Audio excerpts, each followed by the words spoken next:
Namaste friends. Today I want to address the Ayanamsa controversy. People may have heard terms like Lahiri Ayanamsa, Raman Ayanamsa, etc. And also Ayanamsa is very controversial among astrologers and it is very vital to an astrologer's success. So I want to explain how this controversy came about, what is the right resolution, and how the current mainstream opinion was shaped by India's first Prime Minister Jawaharlal Nehru. This video is suitable for laymen who don't understand any astrology. As I explained in a previous video on the real Uttarayana and Dakshinayana, there are two zodiacs, two types of zodiac. The tropical zodiac or Sayana Chakra is based on seasons. It is based on observable phenomena which are seasonal. For example, when sun in every summer in the northern hemisphere, when sun reaches his northernmost point and is about to start southward journey, he enters Cancer exactly at that moment. And similarly, every winter when he reaches the southernmost point and about to start moving north, he enters Capricorn exactly at that moment. And this is observable. I mentioned earlier in the previous video, if you observe sun every day at sunrise or sunset or midday or various other epoch points, you observe sun continuously, you will see that on the solstice day, either summer solstice or winter solstice day, he will basically change the direction. So this is actually an observable phenomena, as I explained in the past. On the other hand, the sidereal zodiac is based on the fixed stars that you can see in the sky. There are multiple stars that make up a constellation, and those constellations are known by names like Ashwini, Bharani, Kritika, etc. We call them nakshatras. And each Rasi, Aries, Taurus, Gemini, etc. contains different nakshatras. So this is aligned to the fixed stars. And as I explained in the previous video, both have a role to play, and Rishis knew both. For example, Surya Siddhanta explicitly used both, and Maharshi Parasara referred to both, one in Brihat Parasara Hora Shastram, the other one in Vishnu Puranam. And I mentioned earlier in the previous video, the tropical zodiac is aligned to the seasons, and seasons are the keepers of the rhythmic flow of time. So it is important for reckoning calendar, for reckoning years, ayanas, ritus, months, etc. Tropical zodiac must be used. On the other hand, sidereal zodiac is aligned to stars, and stars are the keepers of destiny. So for casting charts that reveal destiny, Rasi Chakra, Navams Chakra, Dasams Chakra, etc., Varsha Chakras, etc., we should use the sidereal zodiac. So one is for time, the other one is for charts. Now the tricky thing is, okay, what is Ayanamsa first? It is simply the angle between these two zodiacs, and it increases with time. Right now it is around 23 degrees, but every 2000 years it changes by about 30 degrees. So it is variable. And the tricky thing is, tropical zodiac is very well defined. As I mentioned earlier, you know exactly where tropical Cancer starts, tropical Capricorn starts. Of course, if you fix the beginning of one sign, the beginning of all other signs follows from it. But you know it very clearly. But in the case of sidereal zodiac, the exact starting point of sidereal Aries is tricky, and unfortunately that affects the Ayanamsa, and that is the root of the controversy. Let me explain. The tricky thing with sidereal zodiac is, you know that Aries contains Ashwini, Bharani, Kritika, and you know it contains certain nakshatras. You know where Ashwini, Bharani, Kritika are in the skies. For example, Kritika is a star constellation that looks like scissors, and so on. You know where it is in the skies, its location, but the thing is, where exactly does it start? What is the precise starting point? You know what stars it contains. For example, if you look at Pushya Nakshatra, which is in Cancer, sidereal Cancer, it contains a bunch of stars like Alpha Cancri, Beta Cancri, Gamma Cancri, Delta Cancri, and so on. So it contains these stars that you know. So you know its overall location in the sky, but does it start here or here or here? You don't know that. That's not really crystal clear. So that is the tricky point with the sidereal zodiac. Now there are some hints from classics. See, each nakshatra is a 13 degree 20-minute arc, basically 1/27th of the zodiac of the 360 degrees. It is an arc containing many stars. But for each nakshatra, each star constellation, one star is identified as the Yogatara, the main star of that nakshatra. And Siddhantas gave the longitudes and latitudes of all the Yogataras of all the 27 nakshatras. By the way, what are Siddhantas? There is Surya Siddhanta, Soma Siddhanta, Pitamaha Siddhanta, Vasishtha Siddhanta, and so on. Siddhantas are basically analytical texts that give analytical formulas for calculating the positions of planets, etc. So these are like approximations, formulaic approximations. Instead of having a telescope and observing the positions of planets at the time of interest, you make some observations and you extrapolate and you basically create a formula using which you can approximately find the positions of planets. That's why different Siddhantas give different formulas, but they are all in their era. In the era they were computed, they are basically reasonably accurate. And the other thing is, some of these Siddhantas are come up with some parameters. Instead of giving a fixed formula for the positions of various planets, they embed some parameters in those. They are called bijas. And you can do bija samskara, which means parameter correction. So you can make observations in your era and you can change the values of those parameters so that the formula is reasonably accurate for our era.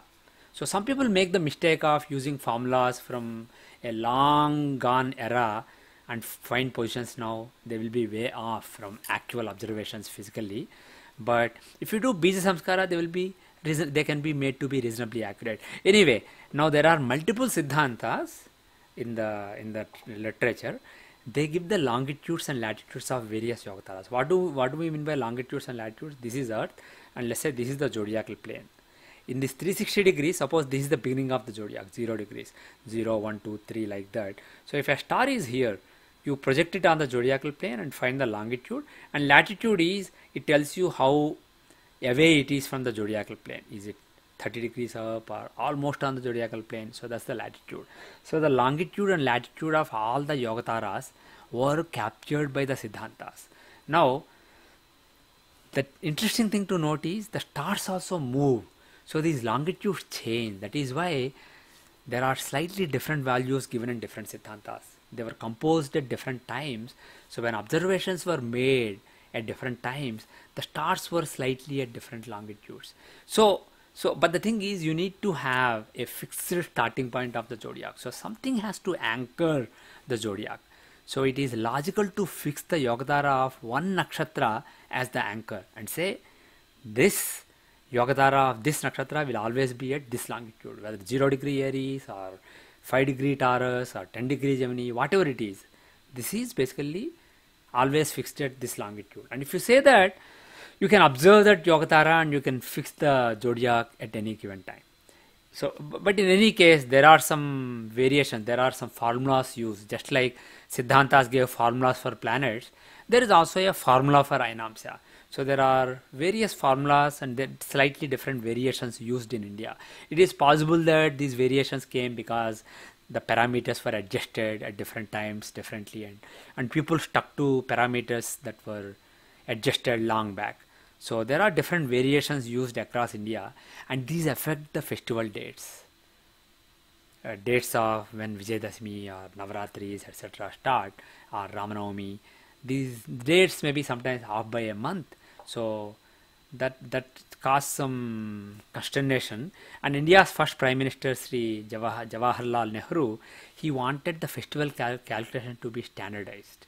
He didn't want different parts of India to be celebrating festivals a few days off or a month off, etc. So he created a committee led by one of his buddies, N.C. Lahiri. This Lahiri person, this gentleman, was a bureaucrat, and he was a statistician. He was a mathematician, specifically learned in statistics, but he was not an astrologer or an astronomer. He's just a mathematics guy, a statistics guy. So Nehru constituted a committee with him leading it, and the task was standardized festival calculation. Look at the different traditions in India. So he ended up standardizing the Ayanamsa. He said this is how this is where the sidereal zodiac starts, and this is the Ayanamsa, this is the formula. He gave a new formula, and it was known as Lahiri Ayanamsa and also as Pushya-paksha Ayanamsa in some circles. I will explain why later. And majority of Indian astrologers blindly accepted it, adopted it. Of course, there were protests by several top Jyotish scholars of the time, and they were ignored by the government. For example, Dr. Raman, he was using an Ayanamsa popularized by him as Raman Ayanamsa. It was very close to the Surya Siddhanta Ayanamsa. There was a traditional formula given in Surya Siddhanta, a linear formula. So his Ayanamsa was very close to it, and this is more than a degree off from that.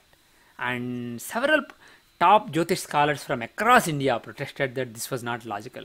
There were controversies, there were discrepancies across India, but this basically changes everything. So this is really, they said, several people said this is crazy, but because the government was behind it, people accepted it, and Panchanga makers started using it and said this Panchanga is approved by Indian government, and that became a stamp of approval. And then people, slowly everybody was forced to switch to Lahiri Ayanamsa, and then astrologers started using it for calculations, horoscope calculations, etc. And now today's astrologers take it as gospel. They think that there's no question, you can't question Lahiri Ayanamsa, it is just gospel for them. And the way it came about was just to standardize the festivals, not related to astrology. So that's the unfortunate part. Now let us see what would be the right resolution, what will be a logical approach if we were in the place of Lahiri as scholars of astrology and astronomy as well as the tradition. How will we resolve this? First, let us see Lahiri's approach.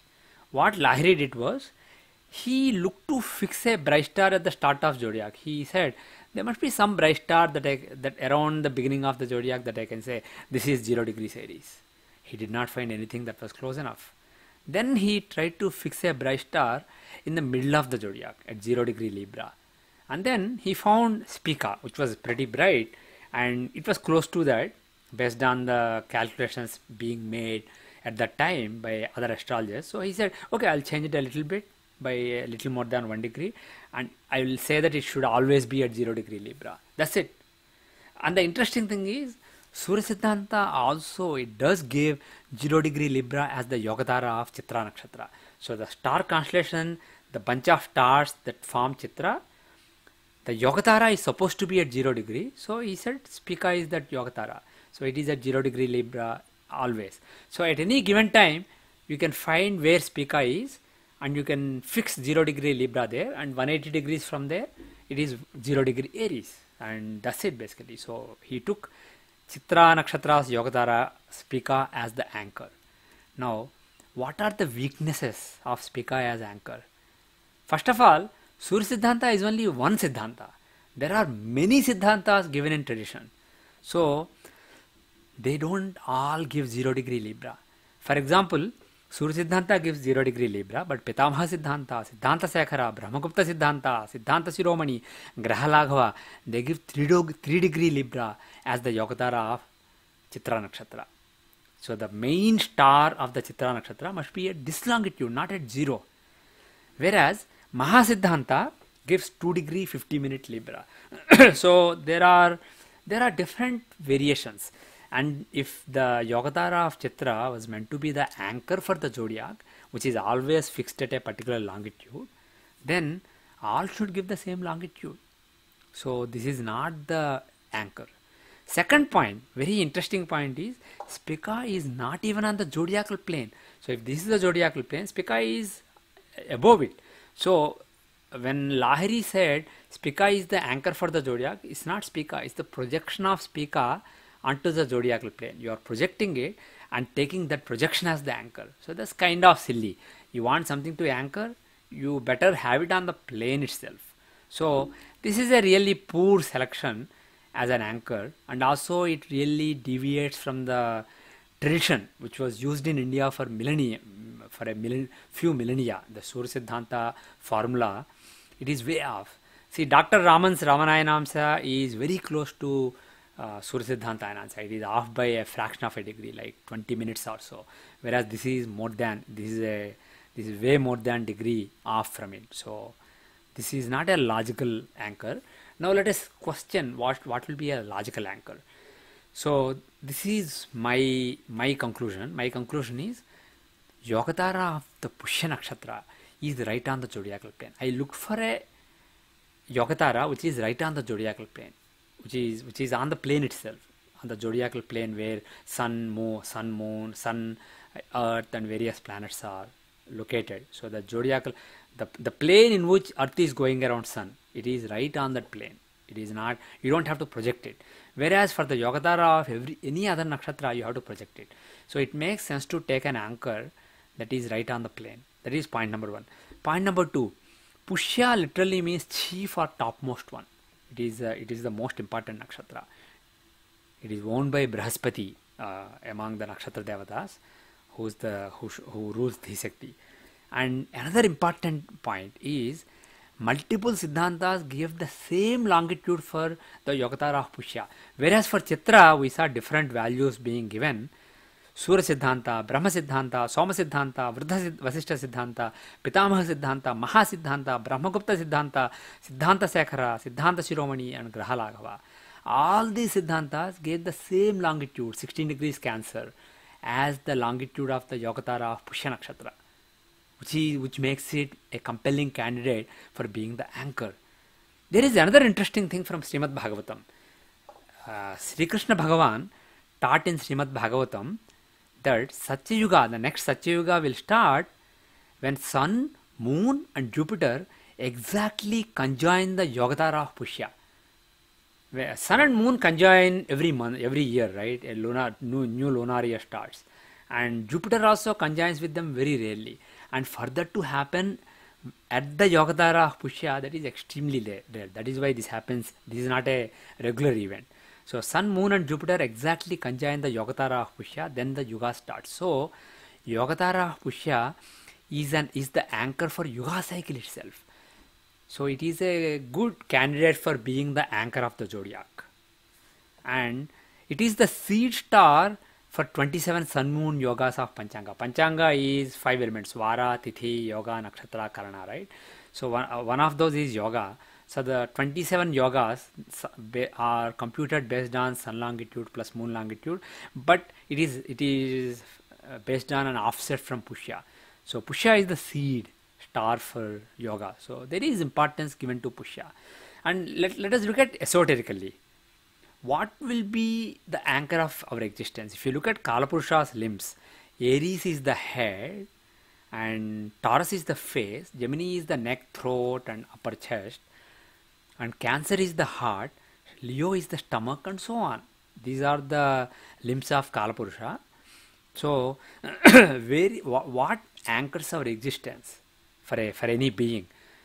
The soul is the anchor of our existence. And very soul, it is not here, it is not here, it is not in the throat, it is in the heart, in the cave of heart according to Shastras. So heart of the Kalapurusha, which is Cancer. Cancer is the right candidate for being the anchor of the zodiac or Kalapurusha. So, and Cancer contains Punarvasu, Pushya and Aslesha, part of Punarvasu, Pushya and Aslesha. So in the middle of it is Pushya. So middle of Cancer, Pushya is the right candidate. So Yogatara of Pushya is the correct candidate for anchoring the zodiac.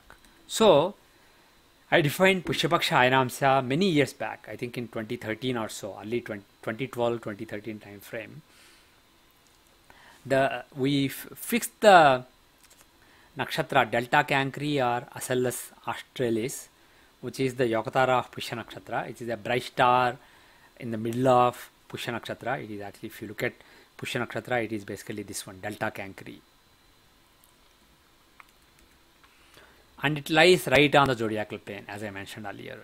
So if you fix it at 16 degree Cancer, the longitude given in various siddhantas, for the Yogatara of Pushya Nakshatra, and if you fix it, everything else follows. You observe delta Cancri at any given time, and you consider that longitude as 16 Cancer, and from there you can derive where 0 degree of Aries must be. So if you use my software, it gives you exactly based on the position of that star on a given date and time.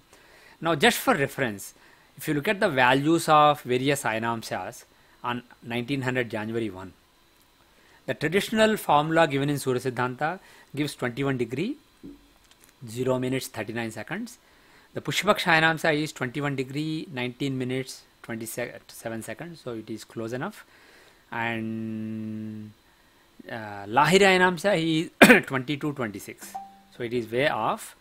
And Raman Ayanamsa is close to Surya Siddhanta Ayanamsa. And Yukteswar Maharaj, the Guru of Paramahamsa Yogananda, his Ayanamsa is 21:4, and J.N. Bhasin, his Ayanamsa is 21:21. So these are just some references, and really Lahiri Ayanamsa is the odd man out. It was basically the whim of a statistician who didn't know astronomy or astrology, who just let his mind do whatever he felt like doing, and he happened to be the friend of Nehru, so he was placed in that position. He standardized things, and it was almost like a royal decree, and whatever he came up with, people blindly used it, and it is really unfortunate if you ask me. And by the way, people say, oh, Lahiri Ayanamsa, everybody uses it, it must be right. No. For a couple of millennia at least, Indian astrologers use something close to the traditional Surya Siddhanta Ayanamsa. Of course, there may have been some variations because some bija correction did not happen over time, but it is in this ballpark. So this is what most astrologers used over the last 2 millennia. Lahiri Ayanamsa is only a few decades old, and it is courtesy Nehru. One point worth making is that Ayanamsa is very important. Rasi chart itself is not too sensitive to Ayanamsa change, but divisional charts are very sensitive. Parasara Maharshi taught 16 of them, 16 charts. The thing is, many astrologers rely on the Rasi chart. They hardly use the divisional charts, at most Navamsa chart. And even when they use the divisional chart, they pay lip service. They say that you see everything in Rasi chart, you just confirm it in the divisional chart. But the thing is, Rasi chart is shared by everybody who's born in a 2-hour window, and we know that there aren't enough degrees of freedom to capture the different destinies that are born with that Rasi chart. We know from the example of twins and triplets that people can be born with the same Rasi chart, same Navamsa chart within 2-3 minutes and have totally different lives. So the way I look at it, all these different divisional charts are like digits in a social security number or a PAN card number. They are like different digits. It's not like one of them says everything and the others confirm it. Everything adds value. They all complement each other. So until you put all the digits together, you don't identify the person. Similarly, until you put all the charts together, you don't identify the person, the personality and the destiny. But unfortunately, many astrologers don't use all these charts. Actually, in mainstream, several of these divisional charts are not even computed correctly because there are some corruptions in the way Parasara's verses were interpreted. So many people just rely on the Rasi chart. But the thing is, many of them do good sadhana and they have some good intuition. So instead of technique, they rely more on the intuition. And of course, one thing to keep in mind is if God really wants to help somebody through you, even if you don't really understand techniques well, God can make your intuition work well and send help to the other person through you. So I'm afraid that is how many astrologers function these days. So that is why people use all kinds of Ayanamsas and still make pretty decent predictions. But in my own experience, after I started working with Pushya-paksha Ayanamsa in 2011 and finalized on it in 2012, I found that my research became more subtle, more sophisticated. Various other parameters that I wanted to resolve, like the definitions of various divisional charts, definition of dasha years, definition of the year in annual charts, annual solar and lunar charts, and various other things. I was able to see things clearly and make clear conclusions on various parameters, because the basic parameter was all set. And I am pretty confident that Pushya-paksha Ayanamsa is the closest to reality compared to any other Ayanamsa that is out there. So I strongly recommend trying Pushya-paksha Ayanamsa. And I also got feedback from many young researchers. Of course, established astrologers and older astrologers, they are just too used to whatever they use, whether it's Lahiri Ayanamsa, Krishnamurti Ayanamsa, or whatever Ayanamsa they use. They are used to it. And also after so many years, and also perhaps in some cases after making money, serving clients with a particular Ayanamsa, it is difficult for them to change. But a lot of young researchers, young astrologers, they gave me feedback that after they switched to Pushya-paksha Ayanamsa and several other parameters as I resolved, they were able to make sense of things better. The past events that they were trying to explain and had to beat around the bush, they were able to see it clearer, and also their predictions about future are performing better. So of course, if you look at my own predictions, I made some good predictions in the last 9 years. I made some bad predictions. I made some amazing predictions. I made some terrible predictions. But I know that from my own experience that I'm seeing things clearer after I resolve some of these parameters, and the work is not done. There are more things to be resolved in the teachings of Parasara. So we'll keep getting better.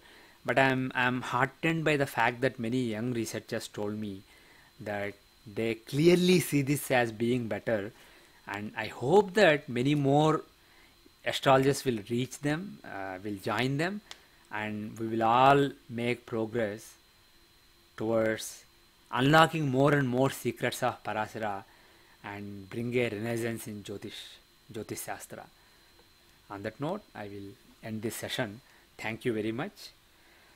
Om Tat Sat Sarvam Shri Krishnarpanamastu. Loka Samasta Sukhino Bhavantu. Sarve Jana Sukhino Bhavantu. Yavad Bhumandale Sanatana Dharmo Vardhatu. Visheshatah Bhartakhande Amerika Varshe Tibet Rashtre Cha Bhumandale Jyotish-shastro Vardhatu. Om Shanti Shanti Shanti.